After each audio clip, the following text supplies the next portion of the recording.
सर्वांचं आपल्या चॅनलवरती स्वागत आहे। चला तर मग व्हिडिओला सुरुवात करूया। तर मराठीमध्ये लोकप्रिय अभिनेत्री सई ताम्हणकर ही दुनियादारी या सिनेमानंतर लोकप्रिय झाली। त्याचबरोबर सईचे अनेक सिनेमे प्रेक्षकांचे आवडते आहेत। सईने बॉलिवूडमध्येही पदार्पण केले आहे। मी या सिनेमात सई दिसली होती। त्याचबरोबर सई ताम्हणकर ही बिनधास्त अभिनेत्री म्हणून ओळखली जाते। तर यासोबत सई बऱ्याचदा प्रोफेशनल लाईफ सोबत खासगी आयुष्याबद्दलही चर्चेत असते। तिने घटस्फोट घेतला आहे हे अनेकांना माहीत आहे, परंतु अनेकांना याबद्दल काही माहिती नाही। तर नुकत्याच एका मुलाखतीमध्ये सई ताम्हणकरने तिच्या घटस्फोटाबद्दल सांगितले।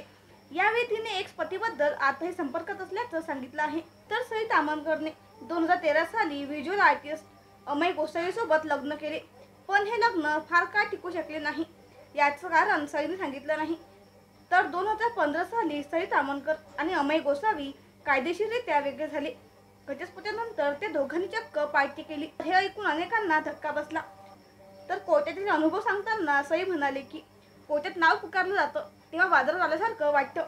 त्यावेळी सई ताम्हणकर गोसावी अशी हाक मारली होती तेव्हा एक विचित्र भावना मनात आली। तर त्या क्षणी फार काही बोलायची इच्छा नव्हती, पण कोर्टामधून बाहेर आल्यावर आम्हाला जरा चिल करायचं होतं, त्यामुळे आम्ही ड्रिंकसाठी बाहेर गेलो। तर तिथे आम्ही थोडे रडलो, प्रेमाने बोललो आणि आयुष्यभरासाठी एकमेकांना ॲडव्हाइस दिली, असे सईने सांगितले आहे। त्यानंतर जवळच्या मित्रांना फोन करून बोलवून घेतले आणि पार्टी केली। हे ऐकून अनेकांना धक्का बसला।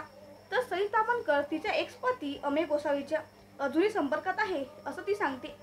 मी अजूनही त्याचे टॅटू अंगावर ठेवले आहेत, कारण त्या आठवणी पुसून टाकण्यात काहीच अर्थ नाही, असं ती म्हणाली।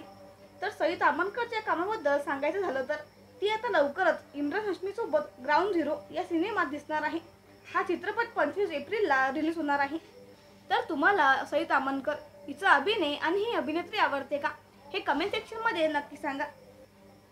आणि आपल्या चॅनलवरती नवीन असाल तर चॅनलला सबस्क्राईब करा।